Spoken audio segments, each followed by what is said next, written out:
Hello ವಿದ್ಯಾರ್ಥಿಗಳೇ, ಹೇಗಿದ್ದೀರಾ? Welcome you all to PW Kannada 9th and 10th channel and to the activity series. We are in activity 1.3 of our first lesson chemical reactions and equations.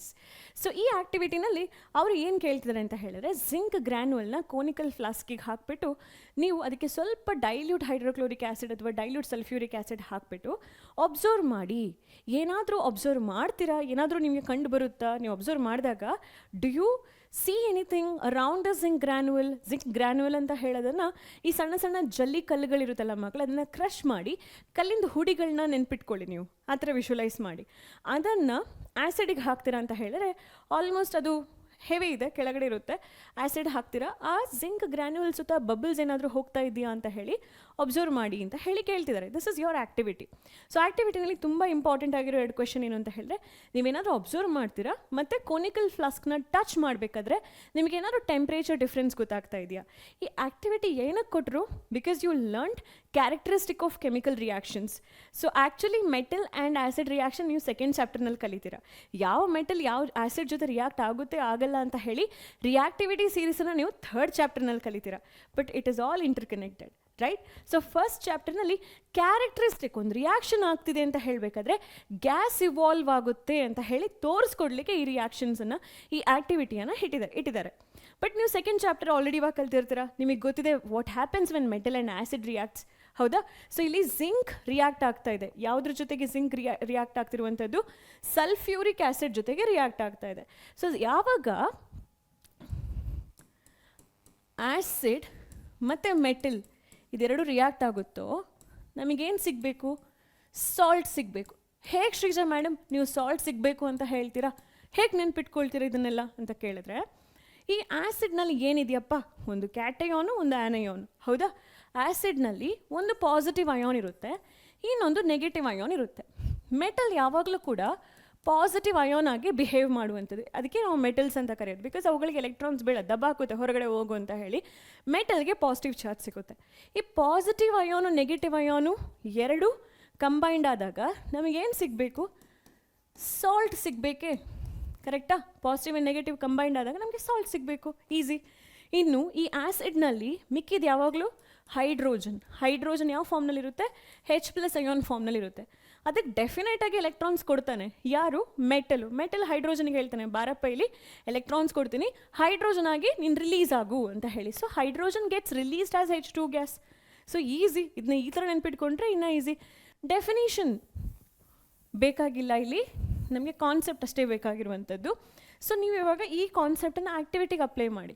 ಇಲ್ಲಿ metal ಅಂತ ಹೇಳೋ ಜಾಗದಲ್ಲಿ I take zinc, ಆಯಿತಾ? Zinc when it reacts with sulphuric acid, ನಿಮಗೇನು ಅರ್ಥ ಆಗಬೇಕು? ಜಿಂಕಿಗೆ ಯಾವಾಗಲೂ positive charge ಇರುತ್ತೆ ಅಂತ ಗೊತ್ತಿರಬೇಕು, because it's a metal.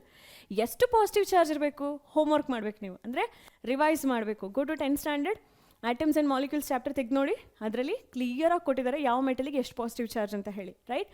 So zinc ಅಂತ ಹೇಳುವಂಥದ್ದು 2 ಪಾಸಿಟಿವ್ ಚಾರ್ಜ್, ಇದು ನಿಮಗೆ ಗೊತ್ತಿರಬೇಕು. ಈ ಆ್ಯಸಿಡ್ನಲ್ಲಿ ನೆಗೆಟಿವ್ ಅಯಾನ್ ಯಾವುದು? ಪಾಸಿಟಿವ್ ಅಯಾನ್ ಅಂತೂ ಗೊತ್ತೇ ಇದೆ, H+. ಹಾಗಾದರೆ ನೆಗೆಟಿವ್ ಅಯಾನ್ ಅಂತ ಹೇಳುವಂಥದ್ದು SO4. ಇದು ಎಷ್ಟು ಸಲ ನೆಗೆಟಿವ್ ಅಂತ ಹೇಳಿದಾಗ ಹೈಡ್ರೋಜನ್ ಪಕ್ಕದಲ್ಲಿ ನಂಬರ್ ನೋಡಿ, 2 ಟೈಮ್ಸ್ ಹೈಡ್ರೋಜನಾ? ಹಾಗಾದರೆ 2 ಟೈಮ್ಸ್ ನೆಗೆಟಿವ್, ಕ್ಲಿಯರಾ? So zinc sulphate 2 positive, SO4 is 2 negative, positive negative cancel ಆಗುತ್ತೆ. ಸೊ ಫಾರ್ಮುಲಾ ಏನಾಯಿತು? ಜಸ್ಟ್ ಜಿಂಕ್ ಸಲ್ಫೇಟ್ ಆಯಿತು ಆ್ಯಂಡ್ ಹೈಡ್ರೋಜನ್ ಗ್ಯಾಸ್ ಏನಾಯಿತು? ರಿಲೀಸ್ ಆಯಿತು. ಹೈಡ್ರೋಜನ್ ಗ್ಯಾಸ್ ಯಾಕೆ ರಿಲೀಸ್ ಆಗಬೇಕು? H+ ತಾನೇ ಇದ್ದಿದ್ದು, H+ ಅಂತ ಹೇಳಿ ರಿಲೀಸ್ ಆಗ್ಬೋದಲ್ವಾ? ಆ ಥರ ಆಗಕ್ಕೆ ಸಾಧ್ಯ ಇಲ್ಲ, ಬಿಕಾಸ್ H+ ಅಂತ ಹೇಳುವಂಥದ್ದು ಲಿಕ್ವಿಡ್ ಸ್ಟೇಟ್ನಲ್ಲಿ ಮಾತ್ರ ಇರುತ್ತೆ. ಅದಕ್ಕೆ ಎಲೆಕ್ಟ್ರಾನ್ಸ್ ಕೊಡ್ತಾರೆ ಯಾರು? ಜಿಂಕ್ ಅಂತ ಹೇಳುವಂತಹ ಮೆಟಲ್ ಹೇಳ್ತಾನೆ, ನಾನು ನಿನಗೆ ಎಲೆಕ್ಟ್ರಾನ್ಸ್ ಕೊಡ್ತೀನಿ ಅಂತ ಹೇಳಿ. ಸೊ 2 ಹೈಡ್ರೋಜನ್ಸ್ಗಳು ಒಂದೊಂದು ಎಲೆಕ್ಟ್ರಾನ್ಸ್ನ ಜಿಂಕಿಂದ ಪಡ್ಕೊಂಡು H2 ಗ್ಯಾಸ್ ಆಗಿ ರಿಲೀಸ್ ಆಗ್ತಾ ಹೋಗುತ್ತೆ. ಸೊ ಈ ಗ್ಯಾಸ್ ರಿಲೀಸ್ ಆಗಬೇಕಾದ್ರೆ ಆ್ಯಕ್ಟಿವಿಟಿನಲ್ಲಿ ಕೇಳಿದ್ರಲ್ವ first question, do you observe anything happening around the zinc granule ಅಂತ ಕೇಳಿದಾಗ ನೀವೇನು ಹೇಳ್ತೀರಾ? ಎಸ್, ನಾವು ಅಬ್ಸರ್ವ್ ಮಾಡ್ತಿದ್ವಿ, ಹೈಡ್ರೋಜನ್ ಗ್ಯಾಸ್ ರಿಲೀಸ್ ಆಗುತ್ತೆ. ಎಲ್ಲಿ? ಈ ಸಣ್ಣ ಸಣ್ಣ ಜಿಂಕ್ ಗ್ರ್ಯಾನ್ಯುಲ್ ಕಲ್ ಥರ ಇರುವಂತಹ ಅಪಿಯರೆನ್ಸ್ನಲ್ಲಿ ಬಬಲ್ಸ್ ಫಾರ್ಮ್ನಲ್ಲಿ ವಿ ಸಿ ಹೈಡ್ರೋಜನ್ ಗ್ಯಾಸ್. ಯಾಕೆ ರಿಲೀಸ್ ಆಗುತ್ತೆ? ಬಬಲ್ಸನ್ನು ಅಬ್ಸರ್ವ್ ಮಾಡ್ತಾರೆ, because it is a hydrogen gas releasing. So ಇಲ್ಲಿ ಕ್ವೆಶನ್ ಕೇಳಿದ್ದಾರೆ ಅವರು, do you observe anything happening around the zinc granule? Yes, bubbles are formed around the zinc granule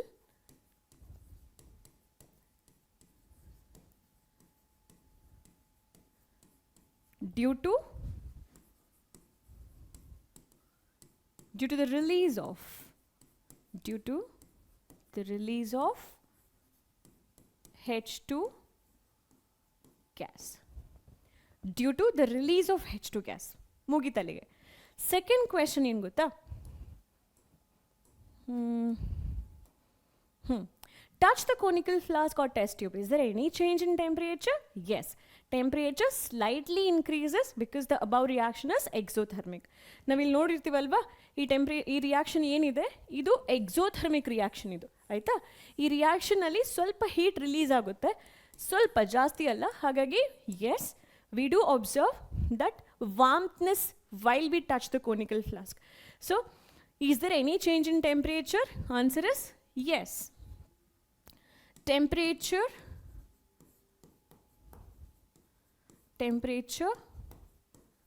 slightly increases.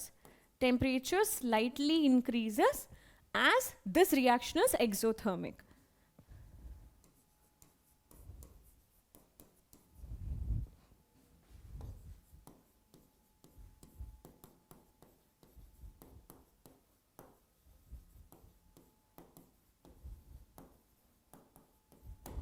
ಅಷ್ಟೇ, easy. So 2 question ಕೇಳಿದ್ದಾರೆ, 2 ಆನ್ಸರ್ನ ಮಾಡಿದ್ದೀರಾ. ನೀವು balance ಇಕ್ವೇಷನ್ನ ಬರೀತೀರಲ್ವಾ, zinc ಅಂತ ಹೇಳುವಂಥದ್ದು ಏನು? ಮೆಟಲ್. ಸೊ ನಾನು ಇದನ್ನು ಇನ್ನೂ ಒಂದು ಸಲ ಇಕ್ವೇಷನ್ ಬರೀತೀನಿ. ಎಷ್ಟು ಸಲ ಆಗುತ್ತೆ ಅಷ್ಟು ಸಲ ಬರೆದು ಪ್ರಾಕ್ಟೀಸ್ ಮಾಡ್ತೀನಿ ನಾನಂತೂ, ನೀವು ಕೂಡ ಹಾಗೆ ಮಾಡ್ತೀರಾ ಅಂದ್ಕೊಂಡಿದ್ದೀನಿ. ಜಿಂಕ್ ಸಲ್ಫೇಟ್, ಆಯಿತಾ? ಪ್ರಾಡಕ್ಟ್ ನನಗೇನು ಸಿಕ್ತು? ಜಿಂಕ್ ಸಲ್ಫೇಟ್ H2 ಗ್ಯಾಸ್, ಆಯಿತಾ? ಈಗ ಜಿಂಕ್ ಅಂತ ಹೇಳುವಂಥದ್ದು ಮೆಟಲ್ ತಾನೇ? ಜಿಂಕ್ ಅಂತ ಹೇಳುವಂಥದ್ದು ಮೆಟಲ್ ಅಲ್ವಾ, ಸಾಲಿಡ್. ಸಲ್ಫ್ಯೂರಿಕ್ ಆ್ಯಸಿಡಿಗೆ ಸ್ವಲ್ಪ ನೀರು ಮಿಕ್ಸ್ ಮಾಡ್ತೀವಲ್ವ, ಡೈಲ್ಯೂಟ್ ತಾನೆ, ಅಕ್ವಿಯಸ್. ಜಿಂಕ್ ಸಲ್ಫೇಟ್ ಅಂತ ಹೇಳುವಂಥದ್ದು ನೀರಲ್ಲಿ ಮಿಕ್ಸ್ ಆಗಿರುತ್ತೆ, ಸೊ ಅದನ್ನು ನಾನು ಅಕ್ವಿಯಸ್ ಅಂತಲೇ ಹೇಳ್ತೀನಿ. ಮೇಡಮ್ ಹೆಂಗೆ ಹೇಳ್ತೀನಿ ಮೇಡಮ್ ಅದು ನೀರಲ್ಲಿ ಮಿಕ್ಸ್ ಆಗಿದೆ?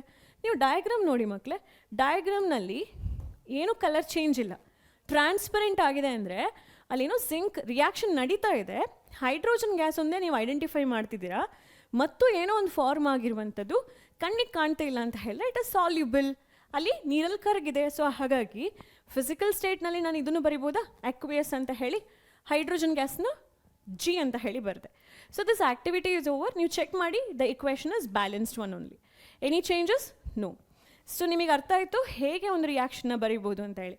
ಈಗ ನನಗೆ ನೀವೇನು ಹೇಳಬೇಕು ಅಂತ ಕಮೆಂಟ್ ಬಾಕ್ಸ್ನಲ್ಲಿ ನೀವು ನಂಗೆ ಕಮೆಂಟ್ ಹಾಕಬೇಕು.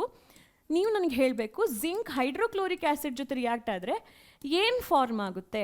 ಯಾರು ಕರೆಕ್ಟಾಗಿ ಆನ್ಸರ್ ಮಾಡ್ತೀರೋ ನಿಮಗೊಂದು ಸರ್ಪ್ರೈಸ್ ನೀವು ಕಾಯಬೇಕಾಗುತ್ತೆ. There is a surprise for you. ನೀವು ಅದಕ್ಕೋಸ್ಕರ ವೆಯ್ಟ್ ಮಾಡಬೇಕಾಗುತ್ತೆ. And you can get the surprise in the month of March. Okay, so I am just waiting for who is replying quickly for this question. So ಇದಕ್ಕೆ ಯಾರು ಬೇಗ ಬೇಗ ಆನ್ಸರ್ಸ್ನ ಮಾಡ್ತಾ ಹೋಗ್ತೀರಾ, definitely you are going to get a surprise in the month of March. And hope this activity was helpful for you. ನಿಮಗೆ ಇಷ್ಟ ಆಯಿತು ಈ ಆ್ಯಕ್ಟಿವಿಟಿ ಅಂತ ಹೇಳಿ ಅಂದ್ಕೊಳ್ತೀನಿ. ಈ ಆ್ಯಕ್ಟಿವಿಟಿನ ಇನ್ನು ಬೇರೆ ಆ್ಯಂಗಲ್ನಲ್ಲಿ ಹೇಗೆ ಥಿಂಕ್ ಮಾಡ್ಬೋದು ಅಂತಲೂ ಹೇಳ್ಕೊಟ್ಬಿಡ್ತೀನಿ ನಾನು. ಸೊ ನೀವು ಕೆಲವೊಂದು ಸಲ ಇದೇ ಒಂದು ಕ್ವೆಶ್ಚನ್ನ ನೀವು ತಗೊಳ್ತೀರಾ ಅಂದ್ಕೊಳ್ಳಿ, ಈ ಒಂದು ಇಕ್ವೇಷನ್ನ ತಗೊಳ್ತೀರಾ ಅಂದ್ಕೊಳ್ಳಿ. ಜಿಂಕ್ ಎಲೆಕ್ಟ್ರಾನ್ಸನ್ನ ಕಳ್ಕೊಂಡಿದೆ. ಈಗ oxidation reduction in terms of electronic ಕನ್ಸೆಪ್ಟನ್ನು ನಾನು ಆಯಿಲ್ ರಿಗ್ ಅಂತ ಹೇಳ್ಕೊಟ್ಟಿದ್ದೆ, ಹೌದಾ? Oxidation is losing electron, reduction is gaining electron. ನೆನ್ಪಿಟ್ಕೊಳ್ಳಿ, ಜಿಂಕ್ ಸಲ್ಫೇಟಾಗಿ ಫಾರ್ಮ್ ಆಯಿತು ಇಲ್ಲಿ, ಹೌದಾ? ಅಂತ ಹೇಳಿದರೆ ಫಸ್ಟಿಗೆ ಜಿಂಕ್ ಯಾವುದೇ ಎಲೆಕ್ಟ್ರಾನ್ಸ್ನ ಕಳ್ಕೊಂಡಿರಲಿಲ್ಲ, ಬಟ್ ಜಿಂಕ್ ಸಲ್ಫೇಟಾಗಿ ಫಾರ್ಮ್ ಆದಾಗ ಅದೇನು ಮಾಡ್ತು, ಇದಕ್ಕೆ ಚಾರ್ಜ್ ಏನು? +2, ಇದರಲ್ಲಿ -2. ಸೊ ಜಿಂಕಿಗೆ ಇಲೆಕ್ಟ್ರಾನ್ಸ್ ಕಳ್ಕೊಳ್ಳುವಂತಹ ಸಿಚುವೇಶನ್ ಬಂತು in order to form a bond with sulphate ion. So zinc has last electron. ಹಾಗಾಗಿ ಜಿಂಕನ್ನು ನಾನು ಏನು ಅಂತ ಹೇಳ್ಬೋದು? ಸಬ್ಸ್ಟೆನ್ಸ್ ಆಕ್ಸಿಡೈಸ್ಡ್ ಅಂತ ಹೇಳ್ಬೋದು, ಹೌದಾ? ಸಬ್ಸ್ಟೆನ್ಸ್ ಆಕ್ಸಿಡೈಸ್ಡ್ ಅಂತ ಹೇಳ್ಬೋದು. ಅದೇ ಥರ ಇದೇ ಇಕ್ವೇಷನಲ್ಲಿ ಹೈಡ್ರೋಜನ್ ನೋಡಿ, ಹೈಡ್ರೋಜನ್ ಸಲ್ಫ್ಯೂರಿಕ್ ಆ್ಯಸಿಡ್ ಜೊತೆ ಇದ್ದಾಗ ಪಾಸಿಟಿವ್ ಇತ್ತು, H+ ಇತ್ತು, ಬಟ್ ಅದಕ್ಕೆ ಎಲೆಕ್ಟ್ರಾನ್ಸ್ಗಳು ಸಿಕ್ತು. ಎಲೆಕ್ಟ್ರಾನ್ಸ್ ಯಾರು ಕೊಟ್ಟರು? ಜಿಂಕ್ ಕೊಟ್ಟರು. ಅದು 1H ಆಯಿತು. Single H is not stable, ಅದು ಮಲ್ಟಿಪಲ್ H ಜೊತೆ ಕಂಬೈನ್ ಆಗಿ ಹೈಡ್ರೋಜನ್ ಗ್ಯಾಸ್ ಅಂತ ಹೇಳುವಂಥದ್ದು ರಿಲೀಸ್ ಆಗುತ್ತೆ ಅಲ್ವಾ. ಹೈಡ್ರೋಜನ್ ಗ್ಯಾಸ್ ಅಂತ ಹೇಳುವಂಥದ್ದು ರಿಲೀಸ್ ಆಯಿತು. ಸೊ ಇಲ್ಲಿ ಹೈಡ್ರೋಜನ್ ಅಯಾನಿಗೆ ಎಲೆಕ್ಟ್ರಾನ್ಸ್ಗಳು ಇರಲಿಲ್ಲ, ಸೊ ಯಾರೋ ಕೊಟ್ಟರು, so it has gained electron. H plus ion has gained electron. So H plus ಅಂತ ಹೇಳುವಂಥದ್ದು ಏನು, ಸಬ್ಸ್ಟೆನ್ಸ್ ರೆಡ್ಯೂಸ್ ಅಥವಾ ion which has got reduced to H2 gas. So ಕೊಟ್ಟಿರುವಂಥ ಇಕ್ವೇಷನನ್ನು ನೀವು ಯಾವ ಡೈಮೆನ್ಷನಿಂದ ಕೂಡ ಥಿಂಕ್ ಮಾಡಬಹುದು. ಯಾಕೆಂದರೆ ಇದು ಕಾನ್ಸೆಪ್ಟು, ಈ ಆಕ್ಸಿಡೇಷನ್ ರಿಡಕ್ಷನ್ ಅಂತ ಹೇಳುವಂಥದ್ದು ನೀವು ಕಲ್ತಿರ್ತೀರ ನಿಮ್ಮ 10th ಸ್ಟ್ಯಾಂಡರ್ಡ್ನಲ್ಲಿ based on addition of oxygen removal of hydrogen ಅಲ್ವಾ. ಇದು ಒಂದು extra concept for your knowledge ಅಷ್ಟೇ. ಇದರ ಬೇಸಿಸ್ ಮೇಲೆ ಕ್ವೆಶನ್ಸ್ ಕೇಳದೆ ಇದ್ದರೂ ಕೂಡ ನೀವು ನಿಮ್ಮ ಹೈಯರ್ ಕ್ಲಾಸಸ್ನಲ್ಲಿ ತುಂಬ ಡೀಪಾಗಿ ಕಲಿತೀರಾ ಇದೇ ಕಾನ್ಸೆಪ್ಟ್ ಮೇಲೆ, ಎಲ್ಲ ಆಕ್ಸಿಡೇಷನ್ ರಿಡಕ್ಷನ್ ರಿಯಾಕ್ಷನ್ನ.